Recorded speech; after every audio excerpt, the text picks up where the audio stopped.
ربیع بنت معوذ رضی اللہ عنہ فرماتی ہیں عاشورہ کا روزہ ہم خود بھی رکھتے تھے، ہم عورتیں بھی رکھتی تھیں، ہمارے گھر کے افراد رکھتے تھے،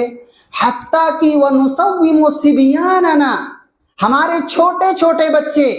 نُصَوِّمُ صِبْيَانَنَا الصِّغَارَ، ہمارے چھوٹے چھوٹے بچے ہوتے تھے، ہم ان کو بھی روزہ رکھواتی تھی، وہ بھی روزہ رکھتے تھے۔ وَنَجْعَلُ لَهُمُ اللُّعْبَةَ مِنَ الْعِهْنِ، اور ہم انہیں مسجد لے جاتی تھی، اور جب وہ رونے لگتے تھے تو روئی کا کھلونا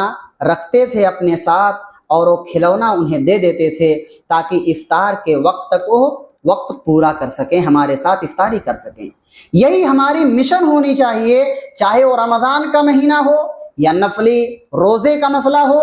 ان میں ہم اپنے بچوں کا، اپنی فیملی کا خیال رکھیں، بچپن سے عادت ڈلوائیں گے تو یہ ہمارے مستقبل کے لیے سہولت اور خیر کا باعث بنیں گے، اور مرنے کے بعد قبر میں جب مشکلات میں ہوں گے تو ان اولاد کی دعائیں کارگر ہوں گی، اور آپ کے لیے عذاب قبر سے حفاظت کا ذریعہ اور سبب بن سکتا ہے۔